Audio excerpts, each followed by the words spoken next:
The story begins with a betrayal that shatters the foundation of a marriage the narrator believed was already fragile but still salvageable.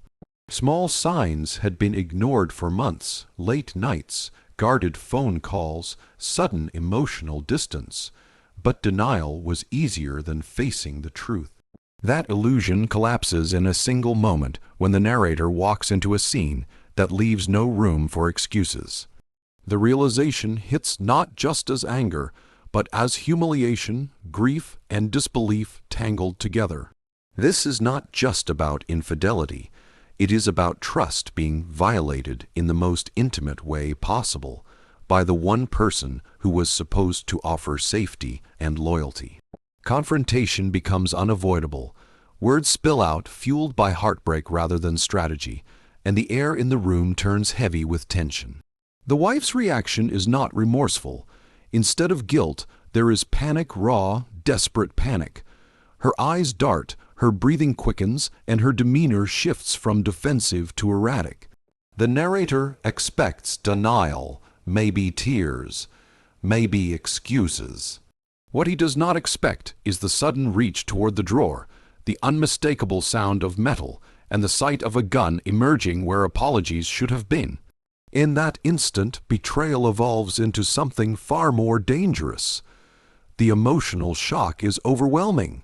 The narrator realizes that the woman he thought he knew is capable of making a choice that could end a life forever. The infidelity, painful as it is, becomes secondary to survival. Fear replaces anger, not because he feels weak, but because the threat is real and immediate. The room feels smaller, time slows, and every movement matters. He understands that this moment will define everything that comes after, regardless of how it ends. What makes this revelation so powerful is the complete inversion of roles. The betrayed spouse, who entered the confrontation seeking truth or closure, suddenly becomes the one in danger. The cheater, exposed and cornered, chooses intimidation over accountability. This shift reveals the true depth of her moral collapse. Cheating was not a mistake born of loneliness or confusion. It was the first step in a pattern of selfish decisions driven by fear of consequences. This key moment anchors the entire story because it exposes character under pressure. The gun is not just a weapon. It is a symbol of how far she is willing to go to protect herself from the fallout of her own actions. For the narrator, the realization is devastating but clarifying. The marriage is not just broken, it is dangerous. Trust is not merely gone, it has been replaced with a threat. From this point forward, there is no reconciliation, no negotiation, only the irreversible path toward truth, law, and consequence. The tension that filled the room did not release after the gun appeared. Instead, it thickened, pressing down on every breath. The wife's hands trembled as she held the weapon, her finger hovering too close to the trigger for comfort. This was no longer an argument between spouses, or even a confrontation over betrayal. It had crossed into a volatile standoff where one wrong word, one sudden movement, could end in irreversible tragedy. The narrator could see it in her eyes. She was no longer thinking clearly. Fear, shame, and desperation had fused into something unpredictable and dangerous. He tried to speak calmly, choosing his words with care, aware that logic often fails when panic takes over. He told her to put the gun down, reminded her that this would only make things worse. But reason bounced off her like rain on glass. She began shouting, her voice cracking as she accused him of ruining her life simply by discovering the truth. In her mind, exposure was the ultimate threat, more terrifying than violence itself. The escalation was not planned. It was emotional, impulsive, driven by a cornered mindset where consequences no longer felt real. The presence of the gun transformed the power dynamic completely. What should have been her moment of accountability became an attempt at control through fear. She paced the room, waving the weapon as if it were an extension of her panic, not fully grasping how close she was to committing a crime far worse than infidelity. The narrator stayed still, understanding that survival depended on de-escalation, not pride. Every instinct screamed to run, to defend himself, to react. But he knew sudden actions could provoke exactly what he was trying to avoid. What made the situation even more terrifying was how quickly emotions overrode judgment. Just minutes earlier, this had been a domestic argument fueled by betrayal. Now it was a criminal act unfolding in real time. Threats were spoken reckless, emotional, and unfiltered. She did not speak like someone intending murder, but like someone who wanted to frighten her way out of responsibility. That distinction offered little comfort. Guns do not care about intentions, only actions. As the minutes dragged on, the narrator realized that the escalation itself had sealed her fate. Even if no shot was fired, the act of pointing a loaded weapon during a domestic dispute carried consequences she could not escape. In her desperation to silence the truth, she had created evidence of something far more serious. Neighbors began to notice the shouting. Someone knocked. Another voice called out. The outside world was creeping back in, and with it, accountability. This moment marked the point of no return. Violence had entered the equation, and once it does, nothing ever returns to normal. The escalation was not just physical. It was moral and legal. A line had been crossed that could not be uncrossed. The narrator understood then that whatever love once existed was gone, replaced by the cold reality that the person he married was now a direct threat to his life. The gun lowered eventually, but the damage was already done. From that moment on, the story was no longer about a cheating spouse. It was about a crime and the consequences that would inevitably follow. When the gun finally lowered, the silence that followed was not relief. It was heavy, uncertain, and filled with unspoken consequences. In that quiet space, the balance of power shifted in a way neither of them had anticipated. Just moments earlier, the wife believed she could control the situation through fear, using the weapon as leverage to stop the confrontation and force the truth back into the shadows. But the moment her hand began to shake, the illusion of control started to collapse. Power built on intimidation is fragile, and once it cracks, it turns inward on the one who tried to wield it. The narrator did not rush forward or speak triumphantly. He stayed calm, aware that restraint was now his strongest position. By choosing not to retaliate or escalate, he reclaimed authority without raising his voice or his hands. The irony was cruel but clear. Her attempt to dominate had exposed her vulnerability. The gun, meant to silence him, had instead documented her guilt in the most undeniable way possible. From that point on, he was no longer just a betrayed husband. He was the victim of a violent threat. She sensed the shift immediately. Her posture changed, her confidence drained, and the bravado that fueled her earlier aggression faded into visible fear. Reality began to set in. She started talking quickly, backtracking, insisting she didn't mean it, that she was just scared. But intentions no longer mattered. The power she thought she held had evaporated the moment the threat became real. Words could not erase the fact that she had pointed a loaded weapon at her spouse. Control had slipped from her grasp and settled firmly into the hands of truth and law. This reversal is central to the story's emotional weight. The narrator, who entered the confrontation emotionally shattered and unprepared, now stood on solid ground. He did not need to threaten her back or prove anything. The evidence spoke for itself. Fear, witnesses, and eventually law enforcement would fill in the gaps. His silence became a form of strength, while her frantic explanations only deepened the consequences she was facing. What makes this moment so powerful is how quickly dominance changes when accountability appears. She had believed exposure would ruin her life, yet in trying to avoid that shame, she created a situation far worse. The very act meant to protect her freedom endangered it. The narrator realized that her greatest fear was not him. It was responsibility, and responsibility had finally arrived. As sirens grew closer, the shift became permanent. The weapon was set down, but the authority it once represented was gone. The narrator understood that from this moment forward, he would not need revenge or retaliation. The system would take over.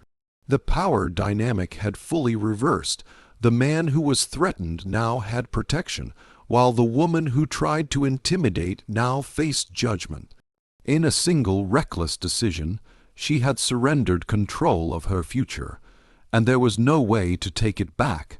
The arrival of law enforcement stripped away whatever illusions still lingered in the room. Blue and red lights flooded the walls, turning a private nightmare into a public reality. Officers moved with practiced calm, separating them, securing the weapon, and asking questions that carried far more weight than the shouting that came before. In that moment, the story shifted completely.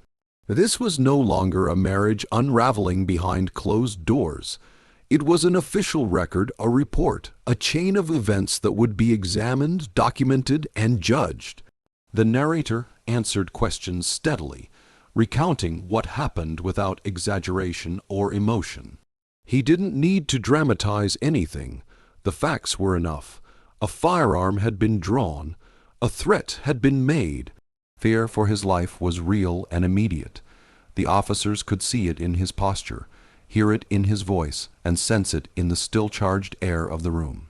The wife, meanwhile, oscillated between tears and explanations, insisting it was a misunderstanding, a moment of panic, something she never intended to follow through with. But the law does not operate on intentions alone, it operates on actions. As she was placed in handcuffs, reality finally settled in. The weight of what she had done became undeniable. The narrator watched quietly, not with satisfaction, but with a strange sense of inevitability. This outcome was not revenge, it was consequence.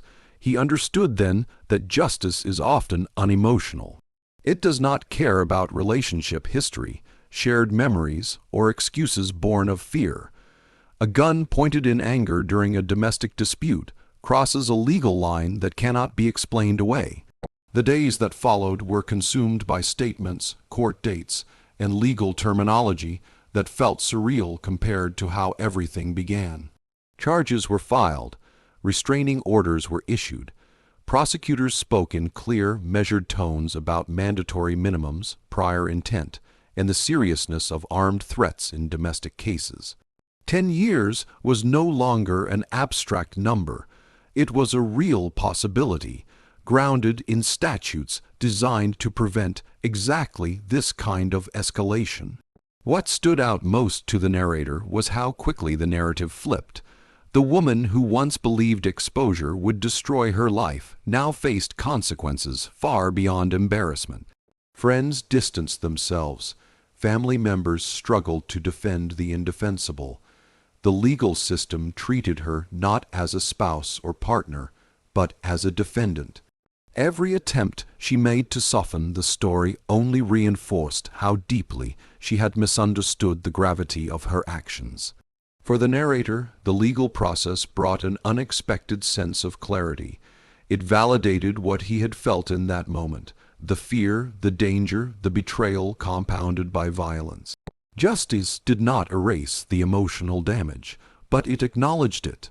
The law drew a firm boundary and said, without hesitation, that what happened was not acceptable, not excusable, and not something to be quietly forgiven.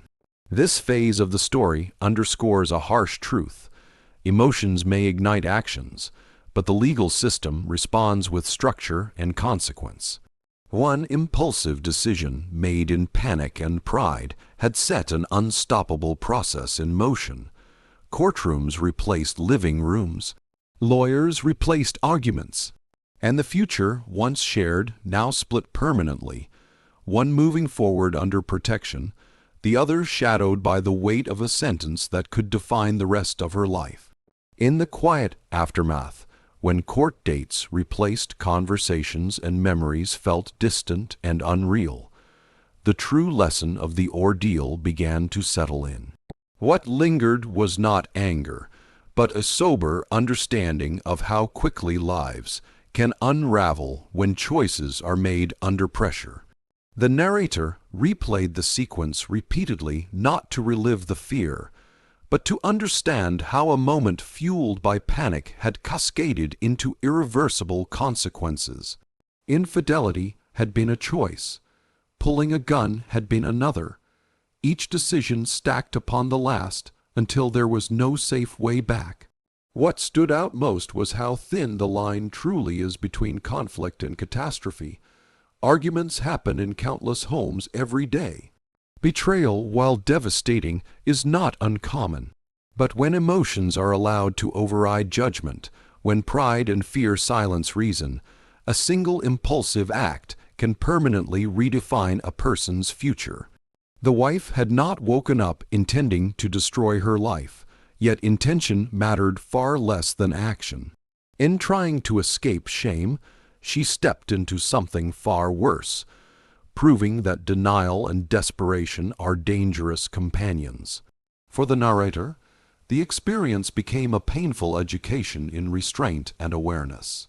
He recognized how easily the situation could have ended differently if he had reacted with anger instead of caution. Survival, he realized, sometimes depends on stepping back rather than standing your ground. Strength is not always loud or forceful.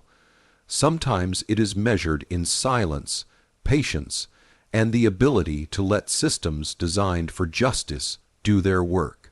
The broader message of the story extends beyond this single relationship.